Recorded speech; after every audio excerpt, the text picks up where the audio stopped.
भाऊ नमस्कार. जय महाराष्ट्र, जय शिवराय. वडद धरण पूर्णपणे भरलेलं आहे. मीना नदी ओव्हरफ्लो झालेली आहे. परिसरामध्ये मोठ्या प्रमाणात पाणी वाढलेलं आहे. आपला नेवकर पूल देखील खचलेला आहे. स्मशानभूमीत पाणी घुसलेलं आहे. नारायणगाव, वारळवाडीकर परिसरातील जनतेला काय आवाहन कराल? नाही, आव्हान आता सकाळपासून मी सगळ्या ठिकाणी फिरून तोच आढावा घेतोय.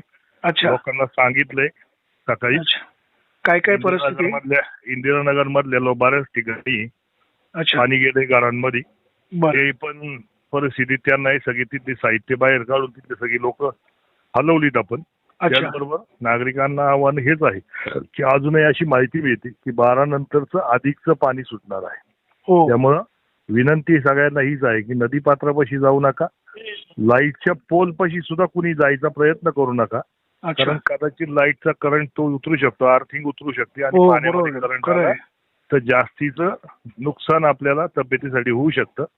विनंती हीच सगळ्यांना की कोणत्याही परिस्थितीपणे आता तरी पण कोणताही निर्णय घेऊ नका. पाण्याच्या जवळ जायचा प्रयत्न करू नका. काही मुलांनी आता इथं उडी मारलेलं कळालं पोहण्यासाठी, पण हे धोकादायक स्टंट करून आपण आपलं स्वतःचं आयुष्य आणि कुटुंबाचं आरोग्य सगळंच धोक्यात घालतोय.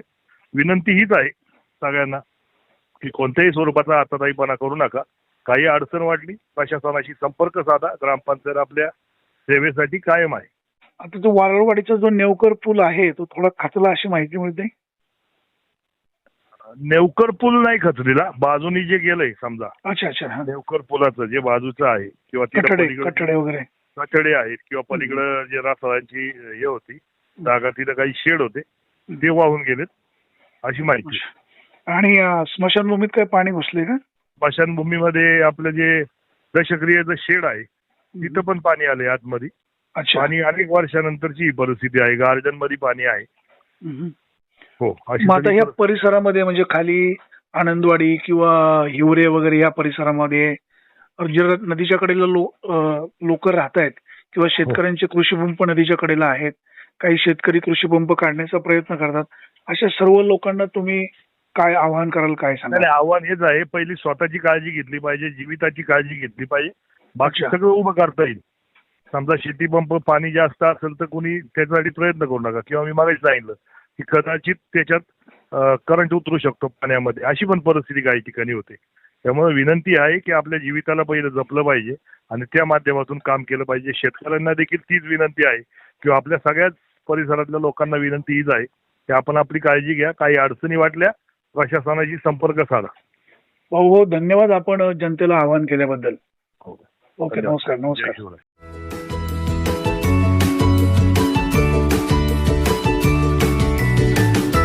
बातम्या शेतीच्या,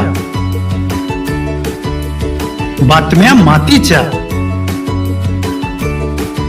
बातम्या अन्यायाच्या, गुन्हेगारीच्या,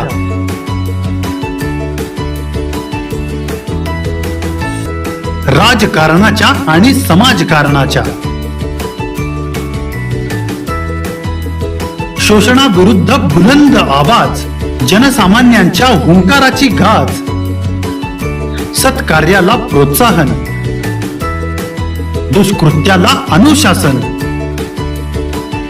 निर्भीड, निस्पृह, सडेतोड, बेधडक आणि रोखटोक म्हणजेच विघ्नहर टाइम्स. शोध बातमीचा, ध्यास सत्याचा. आपलं चॅनल, आपली बातमी. सबस्क्राईब तर कराच, पण बेल आयकॉनवर क्लिक करायलाही विसरू नका.